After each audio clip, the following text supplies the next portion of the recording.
So the question I wanted to ask is, when you meet with family and friends and you start talking to them about how science and your scientific mentality and reason brought you to Vedanta, and they say, how can we learn more about this? What can you say to them? How can they start to do their own research, following up on your own explanations of how you got there? Because more people than not, at least in the people we've spoken with over the past decades, do not have as rigorous a science background as you do. So they need both the science and they need other approaches. What would you suggest? Well, that's a tough question, because when we talk, I'm presenting stuff that isn't published anywhere. Although it's based on this very old philosophy. I could refer people to study the Vedanta, and you can find hundreds of books on Indian philosophy. But that's not really what I'm trying to do. And so the quandary is, for me, there isn't, there's, when people ask, they've usually heard my rehash of John Dobson's cosmology, and I do have papers of his, articles of his, that I'm happy to send, and I've sent to others, although they've never responded afterwards. And I've also heard, when I've given this presentation to people who had heard it from Dobson and then heard it from me, that they thought I did a better job than Dobson. And it's all his ideas. So that's another quandary, because I haven't written down my way of explaining what he's talking about. The simple answer is, if somebody is really motivated, really wants to get into this, then yeah, study the Vedanta and make of it what you can. But the whole point of what I'm trying to do is get rid of all of the baggage that accompanies something that's thousands of years old, comes from a culture we don't understand, and is really beside the point, and get to the ideals and the universal themes that transcend culture, transcend nationalities, and put it back where it belongs, which is, this is the legacy of every single person. And if you ask, well, how did I get into this? It wasn't by being jazzed by reading the Vedanta. It was because I read physics. And when I was, long before really deeply into studying Vedanta and seeing that in fact there were so many similarities in how they described the universe, regardless of how they got to their description, I came at it because I looked at Einstein's equations, what was going on, and I was stunned. I was completely floored. I still am. And I think that people don't understand what Einstein's contributions mean to them personally. They acknowledge he's a genius, they understand these are important things he's done, but they don't believe for a second that it applies to them in some direct way. And I think it does. I think that we haven't yet gotten, we're still Newtonian thinking, we're still common sense thinkers, we're still believing that what we see is real. And Einstein threw all that out. It's not the case, and it only got worse after Einstein, as quantum theory has shown even deeper contradictions. And what happens is that people who want to maintain a common sense view come up with all kinds of rationalizations. I'm talking about physicists who understand the equations and are deeply into, maybe writing their own PhD. Nobody looks at it the way I look at it, the way John Dobson looked at it, which is, this is mind-boggling. This is something that needs to be digested in an entire culture across the world. It's the world we're in, and we don't know what we're in. We don't know what we're made of. We don't know how we run. We don't know why. And for most people, all those questions, if they ask them, they either were discouraged from pursuing the answers very deeply because they had to go on and deal with practical matters. And we're no longer in a culture that really values philosophy or deep thinking. And my goal is to get people back to be stunned by what's going on in physics. Can you explain for people that don't understand Einstein's equations how its implications for our normal lives when we depend on what we smell, we see, we touch, the sensory perception of the world, and how the Einsteinian discoveries upset that? Because I think people don't understand the fundamental basis of what it says about our sensory interpretation of the world, which is so mind-boggling to you and to other scientists. Yeah, we have a common sense view. There's a world out there, and we check into it and we check out of it, but it goes on. It doesn't require our participation. The senses, we have 5 senses, and each of them is designed to react to a different form of energy. And then there are 5 forms of energy. Gravitational, well, the inner ear responds to gravitational orientation in space. So we sense gravity, we understand it, we have a mechanism to deal with that energy in our senses. Kinetic energy, that's friction. And our skin can feel heat from rubbing our hands together. That's a sense of touch. There's radiation. Well, that's our eyes. We can perceive a certain band of wavelengths as light. There's electricity and magnetism, which actually are a pair. They come together, and our taste buds sense the electrical charge because protons, which are positively charged, taste sour. And the nose is a magnetic sensor, and we get our sense of smell. So here we're equipped with 5 senses to deal with 5 kinds of energy. There's one more energy that somebody might point out, nuclear energy, which is a recent discovery. But actually nuclear energy is a different category and has to do with the Heisenberg uncertainty principle. So we can't sense nuclear energy directly, but we can make an argument that that's not a fundamental energy. But in any case, we rely on the senses. We believe that what they deliver is reality. And what's happened in science since the time of Einstein is that, in fact, the senses are shown to be incapable of showing what the reality is. They're not equipped for that. We're not equipped for that. Our bodies, our genes, everything about us is not equipped to present what's really going on in the universe as it really is. Probably because evolution didn't need to do that. And all of our senses, our bodies, everything else has been shaped by factors that have evolved over time.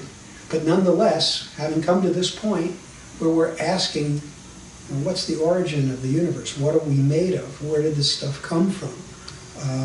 And what's behind it, if anything? What's going on in the physics is that, in fact, we can't answer those questions by the limitations of the senses. And yet we use a very effective tool, the scientific method, to explore this universe, but it's limited. It's based on observation. It's based on what the 5 senses really can deliver. And so there's this contradiction. The 5 senses can't show what's going on, especially in the perceiver, in consciousness. And science refuses to cross the line of observation, quite rightly so. It insists that what it evaluates is observable and repeatable. And it's gotten us very far, but now we're sort of at a limit. And we're at this point where it may not be able to answer these questions within its own limits. So my side of it is, okay, science takes you up to a certain line. I get the feeling, especially from people who aren't scientists or involved in the sciences, that they believe science has essentially ridiculed the idea of something transcendent, something more. Anytime anybody wants to talk about a purpose behind the universe, or, you know, is there some direction that's going on? Is there something or someone or some entity behind the show? You know, science completely jumps on that and says, no, it's not necessary. Everything works within the laws of physics. We can explain what we see around us. And yes, in the observable universe, they can explain observations, but you can't explain consciousness. And we can't explain the sense that we have of right and wrong and all these other intangibles that really make very little sense from an evolution point. You know, why would evolution have developed these things is the first thought. But they're just not up to the task. So for me, step one is to say, look, we should take science and reason and go as far as possible with it. And if you're willing to do that, if you're willing to be open-minded, then you will be stunned to realize that over 100 years ago, everything went out the door. The common sense view of the universe disappeared. It doesn't exist. Einstein's equations are correct. And we know this in a practical sense because it makes predictions that aren't common sense predictions. The Newtonian world was common sense, and the reason that Einstein was finally accepted, it took 20 years, is because his equations could predict something that was later verified by observation. In this case, it was the position of a star behind the sun, and it was only measurable during a total solar eclipse in 1919, and Sir Arthur Eddington set out on an expedition. I think they tried earlier, but there was some unfortunate failures in the observations. It wasn't only until 1919 that somebody could do the precise observation and see that this star behind the sun was appearing where Einstein's equations would predict, but not where Newton's equation would predict. And all of a sudden, Einstein was vindicated, and everybody paid attention to what he had basically published in 1905.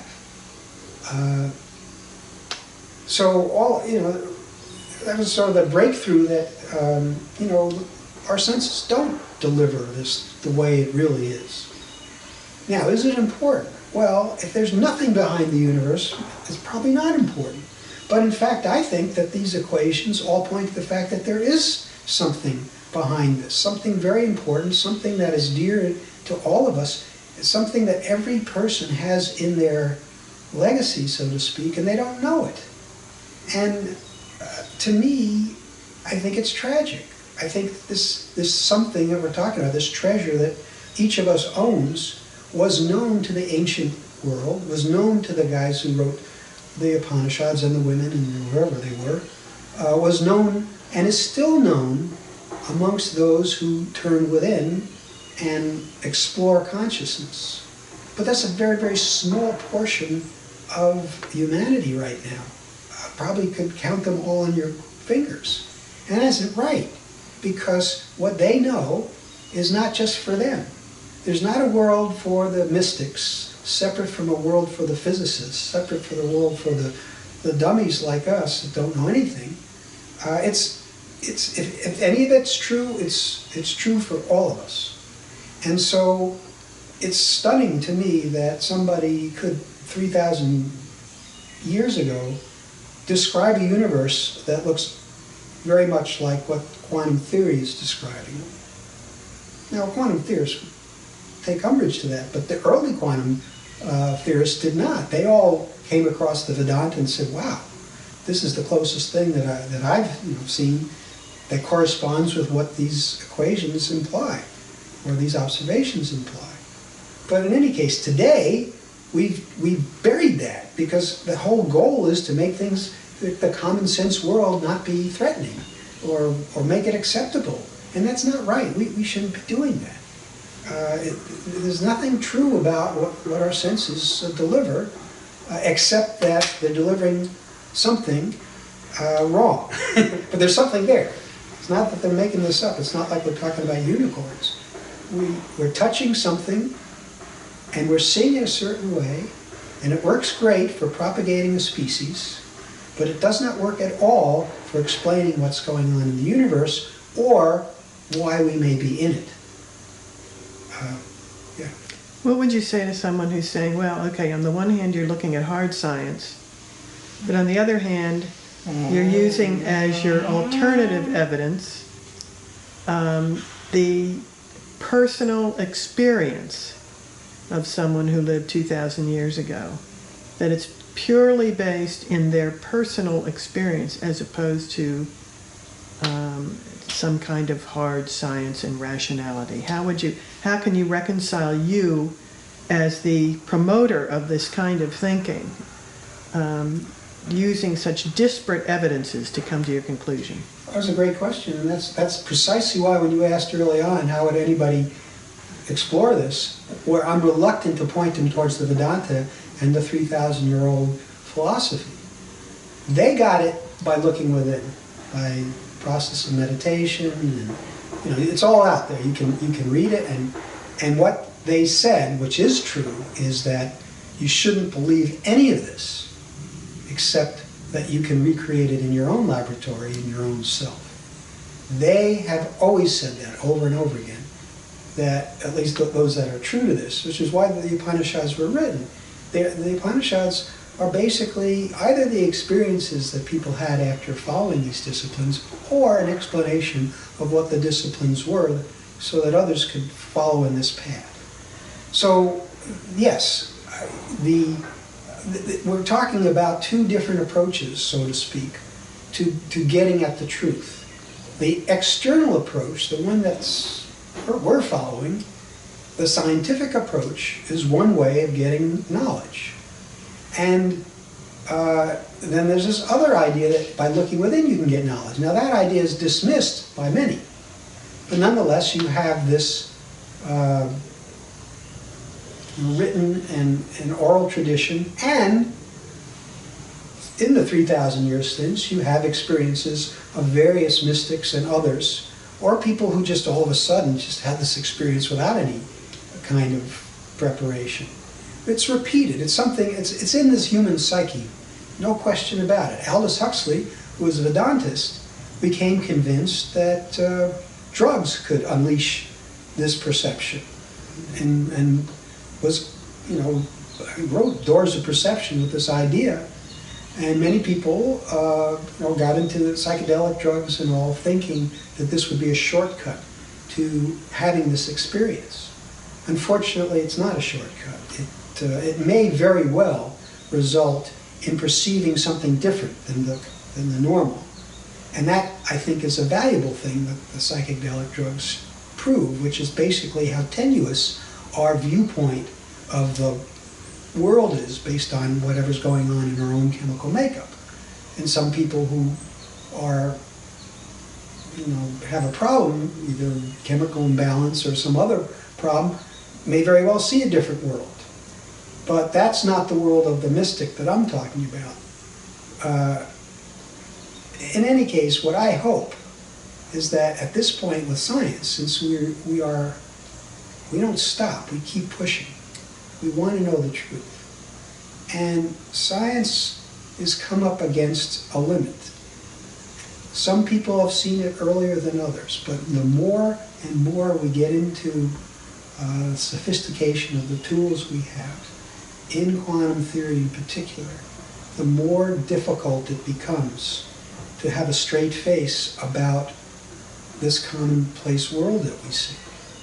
And I believe that it's going to lead to a point where everybody acknowledges that it's time to look at the subject that's observing. Well, recently you've been reading some Thomas Nagel. Can you, and he's a philosopher as opposed to a science, or not as opposed to, but different from, and he points out the limits of science as well. What do you think of his discussion of consciousness in relationship to the limits of science? Yeah, Nagel is great because he's, first of all, he's an atheist, so he still doesn't want to say anything that can't be provable or discussed. So he comes from that position, so that I think gives him certain a cachet, if you will, whereas others who are coming out of a religious tradition look like they have some axe to grind. But in any case, he points out the elephant in the room, which is consciousness cannot be explained by an appeal to evolution, an appeal to just the laws of physics. It cannot be explained by a reductionist view that science takes of picking things apart. He makes that statement. I agree with him. But, there's plenty of scientists who say, no, give us time. We're going to prove that this, consciousness is just a byproduct of chemicals and neurons and a very sophisticated network of stuff going on in the brain. Whereas I think Nagel points out quite correctly, now that isn't going to be able to explain this. And he doesn't try to explain it. All he does is point out the problem. The problem is science can't answer this question about consciousness. What it is, how it works, where it comes from, and what about all these internal states that we have. So he's probably the boldest to put forth the problem. And because he's got good credentials, he's a philosopher, he knows what he's talking about, hopefully that will spark a discussion where it doesn't end in ridicule. Because consciousness is the final frontier.